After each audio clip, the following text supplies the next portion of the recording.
Audio Jungle। প্রথমেই জানিয়ে দিব আজ ইশতেহার ঘোষণা করবে বিএনপি। এরপর জানিয়ে দিব এমপিদের শপথ পড়ানো নিয়ে আলোচনা, 18 ফেব্রুয়ারির মধ্যে ক্ষমতা হস্তান্তর। এখন জানিয়ে দিব বিকেলে ইশতেহার ঘোষণা করবেন তারেক রহমান। তারপর জানিয়ে দিব দুর্নীতির পাতা বা ডাল নয়, ঘাড় ধরে টান দেব জামায়াত আমির। এবং সর্বশেষ জানিয়ে দিব ধর্মনিরপেক্ষতা নয়, সব ধর্ম ও বিশ্বাসের মানুষের অধিকার নিশ্চিত করাই বিএনপির লক্ষ্য, মির্জা ফখরুল। দর্শক, এতক্ষণ শুনছিলেন শিরোনাম, এবার বিস্তারিত। তবে বিস্তারিত জানার আগে আপনি এই ভিডিওটি কোথা থেকে দেখতেছেন সেটা অবশ্যই কমেন্টে জানিয়ে যাবেন। ত্রয়োদশ জাতীয় সংসদ নির্বাচনকে কেন্দ্র করে শুক্রবার 6 জানুয়ারি নিজেদের নির্বাচনী ইশতেহার আনুষ্ঠানিকভাবে ঘোষণা করতে যাচ্ছে বিএনপি। দলটির চেয়ারম্যান তারেক রহমান এই ইশতেহার ঘোষণা করবেন বলে নিশ্চিত করেছেন বিএনপি মিডিয়া সেলের সদস্য সাইরুল কবির খান। বৃহস্পতিবার 5 ফেব্রুয়ারি এক বার্তার মাধ্যমে তিনি গণমাধ্যমকে এই তথ্য জানান।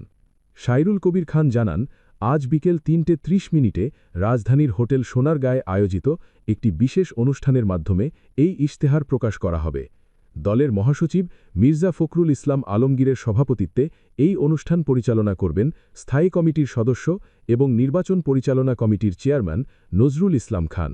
দলীয় সূত্রে জানা গেছে, এবারের ইশতেহারে বিএনপির 31 দফা এবং জুলাই সনদকে মূল ভিত্তি হিসেবে ধরা হয়েছে। বিশেষ করে তরুণ ভোটারদের চাওয়া পাওয়াকে ইশতেহারের সর্বোচ্চ গুরুত্ব দেওয়া হয়েছে। জনকল্যাণমূলক কাজের অংশ হিসেবে ফ্যামিলি কার্ড, হেলথ কার্ড এবং কৃষক কার্ডের মতো আধুনিক সেবাগুলো চালুর প্রতিশ্রুতি থাকছে এই দলিলেই।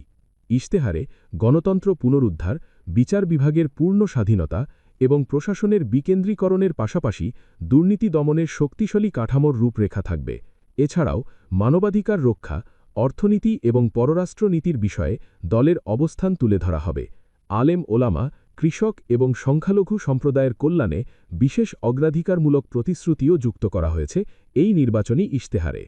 হোটেল সোনারগাঁয়ে এই ইশতেহার ঘোষণা অনুষ্ঠানে দেশের বরেণ্য নাগরিকদের পাশাপাশি ঢাকায় নিযুক্ত বিভিন্ন দেশের রাষ্ট্রদূত, হাই কমিশনার এবং আন্তর্জাতিক সংস্থার প্রতিনিধিরা উপস্থিত থাকবেন বলে দলীয় সূত্রে জানা গেছে। বিশেষ পরিস্থিতির মধ্য দিয়ে দেশে আগামী 12 ফেব্রুয়ারি ত্রয়োদশ জাতীয় সংসদ নির্বাচন অনুষ্ঠিত হতে যাচ্ছে। সংসদ বহাল না থাকায় আসন্ন নির্বাচনে বিজয়ী সংসদ সদস্যদের কে শপথ পাঠ করাবেন তা নিয়ে আলোচনা চলছে। নির্বাচিত সংসদ সদস্যরা এমপি সাধারণত জাতীয় সংসদের স্পিকার বা ডেপুটি স্পিকারের কাছে শপথ নিলেও 24-এর গণ অভ্যুত্থান পরিস্থিতির কারণে এবার তা হচ্ছে না। এ ব্যাপারে আইন উপদেষ্টা ড আসিফ নজরুল বলেছেন, এবার নির্বাচিত নতুন সংসদ সদস্যরা রাষ্ট্রপতি মনোনীত কোনো ব্যক্তি হিসেবে প্রধান বিচারপতির কাছে শপথ নিতে পারেন। এছাড়া নির্বাচিত হওয়ার 3 দিন পার হলে প্রধান নির্বাচন কমিশনারও শপথ পড়াতে পারেন। গতকাল সচিবালয়ে সাংবাদিকদের সঙ্গে আলাপকালে প্রশ্নের জবাবে তিনি একথা বলেন। অন্যদিকে সংবিধানের বিধান অনুযায়ী বর্তমান পরিস্থিতিতে নবনির্বাচিত এমপিদের শপথ পড়াতে পারবেন প্রধান নির্বাচন কমিশনার সিইসি। গতকাল নির্বাচন কমিশনার ইসি আব্দুর রহমান এল মাসুদ বিষয়টি গণমাধ্যমকে নিশ্চিত করেছেন। তিনি জানান, স্পিকার ও ডেপুটি স্পিকারের পদ কার্যত শূন্য থাকায় সংবিধানের বিশেষ ধারা অনুযায়ী সিইসি শপথ পড়ানোর দায়িত্ব পালন করবেন। এদিকে নতুন সংসদ ও সরকার গঠন প্রসঙ্গে প্রধান উপদেষ্টার প্রেস সেক্রেটারি শফিকুল আলম গতকাল জানিয়েছেন, সবচেয়ে দ্রুততম সময়ের মধ্যে দায়িত্ব হস্তান্তর বা হ্যান্ডওভার হবে। এই পুরো প্রক্রিয়াটি 3 দিনের মধ্যেই সম্পন্ন হতে পারে, অর্থাৎ 15 বা 16 ফেব্রুয়ারির মধ্যেই তা হতে পারে। আমার মনে হয় না এটি 17 বা 18 ফেব্রুয়ারির বেশি সময় নেবে। গণ অভ্যুত্থানের পর 2024 সালের সেপ্টেম্বরে দ্বাদশ সংসদের জাতীয় সংসদের স্পিকার শিরিন শারমিন চৌধুরী পদত্যাগ করেছেন। তার আগে অগাস্ট মাসে ডেপুটি স্পিকার শামসুল হক গ্রেপ্তার হন। গতকাল সাংবাদিকদের সঙ্গে আলাপকালে আসিফ নজরুল বলেছেন, বর্তমান সংবিধান অনুযায়ী নতুন যারা সংসদ সদস্য হবেন তাদের শপথ করানোর কথা হচ্ছে স্পিকারের।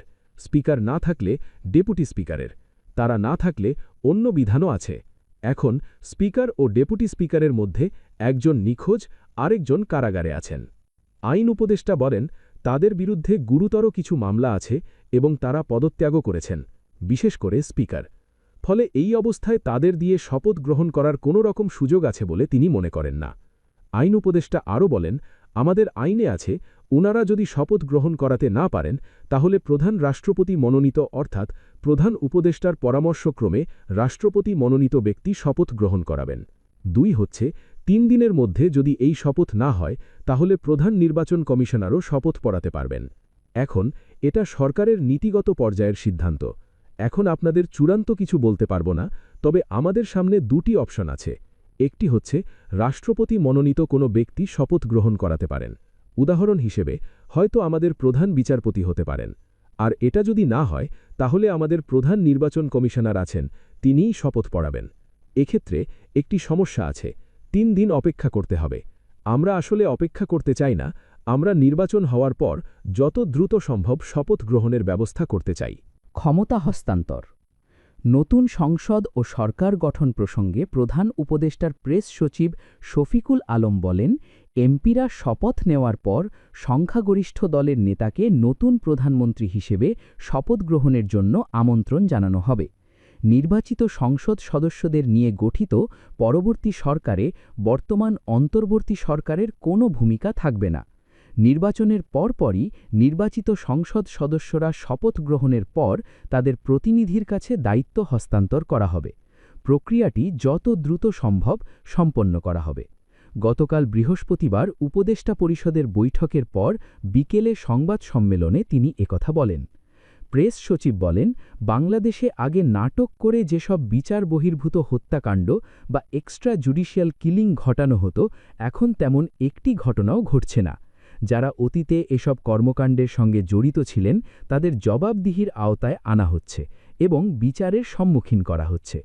আমাদের বড় একটি দায়িত্ব হল নির্বাচনের জন্য দেশকে প্রস্তুত করা। রাষ্ট্র ব্যবস্থাকে একটি ভালো সংস্কারের জায়গায় নিয়ে যাওয়ার জন্য জুলাই চার্টার তৈরি করা হয়েছে।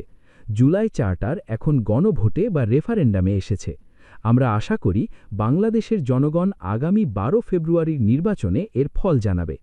শফিকুল আলম বলেন, বাংলাদেশের রাজনীতি ও সংস্কৃতি আগে 2-3 জন লোকের হাতে কুক্ষিগত ছিল। সেখানে এখন একটি বড় পরিবর্তন এসেছে। আমাদের মেয়াদ যখন শেষ হয়ে আসবে, অর্থাৎ সরকার ছাড়ার আগ মুহূর্তে উপদেষ্টারা তাদের সম্পদের হিসেব প্রকাশ করবেন। এখন বিষয়টি নিয়ে সংসদ সচিবালয়ের জ্যেষ্ঠ সচিবের সঙ্গে আলোচনা হবে জানিয়ে আইন উপদেষ্টা বলেন, তার সঙ্গে কথা বলা হবে, আইন দেখা হবে, তারপর চূড়ান্ত পর্যায়ে প্রধান উপদেষ্টাকে অভিমত জানানো হবে। অন্যদিকে নির্বাচন commissioner EC Abdur Rahman Masud speaker ও ডেপুটি স্পিকারের পদ কার্যত শূন্য থাকায় সংবিধানের বিশেষ ধারা অনুযায়ী সিইসি শপথ পড়ানোর দায়িত্ব পালন করবেন। সংবিধানের 148-এর 1 ও 148-এর 2 অনুচ্ছেদে স্পিকার বা তার মনোনীত ব্যক্তির মাধ্যমে শপথ পড়ানোর কথা বলা হলেও বর্তমান অবস্থায় প্রযোজ্য হচ্ছে 148-এর 2 ক অনুচ্ছেদ। এতে বলা আছে, গেজেট প্রকাশের 3 দিনের মধ্যে স্পিকার বা তার মনোনীত কেউ শপথ পড়াতে না পারলে পরবর্তী 3 দিনের মধ্যে প্রধান নির্বাচন কমিশনার শপথ পাঠ করাতে পারবেন। এছাড়া সংবিধানের তপশিল 3 অনুযায়ী স্পিকার ও ডেপুটি স্পিকার উভয়েই দায়িত্বে না থাকলে রাষ্ট্রপতির অনুমোদন সাপেক্ষে প্রধান নির্বাচন কমিশনার শপথ পড়ানোর ক্ষমতা রাখেন। ধর্মনিরপেক্ষতা বিএনপির রাজনৈতিক লক্ষ্য নয় বলে মন্তব্য করেছেন দলটির মহাসচিব মির্জা ফখরুল ইসলাম আলমগীর। তিনি বলেছেন, বিএনপির মূল লক্ষ্য হল সব ধর্ম ও সব বিশ্বাসের মানুষের অধিকার প্রতিষ্ঠা এবং ধর্ম পালনের স্বাধীনতা নিশ্চিত করা। কাতার ভিত্তিক আন্তর্জাতিক সংবাদ মাধ্যম আল জাজিরাকে দেওয়া এক সাক্ষাৎকারে এসব কথা বলেন বিএনপির মহাসচিব। সাক্ষাৎকারটি গত বুধবার সম্প্রচারিত হয়। ধর্মনিরপেক্ষতা নিয়ে আল জাজিরার প্রশ্নে মির্জা ফখরুল বলেন, না, এটা আমাদের লক্ষ্য নয়। আমাদের লক্ষ্য হল সব ধর্ম সব বিশ্বাসের মানুষের অধিকার থাকবে, তারা যেন তাদের ধর্ম পালন করতে পারে এবং তাদের সব অধিকার থাকবে। বাংলাদেশের জনসংখ্যা প্রায় 95% মুসলমান। উল্লেখ করে তিনি বলেন, এই কারণে ধর্মনিরপেক্ষতা শব্দটি বাংলাদেশের রাজনীতির জন্য মোটেও উপযোগী নয়। যদি আমরা অন্য ধর্মাবলম্বীদের অধিকার নিশ্চিত করতে পারি তাহলে কোনো সমস্যা নেই।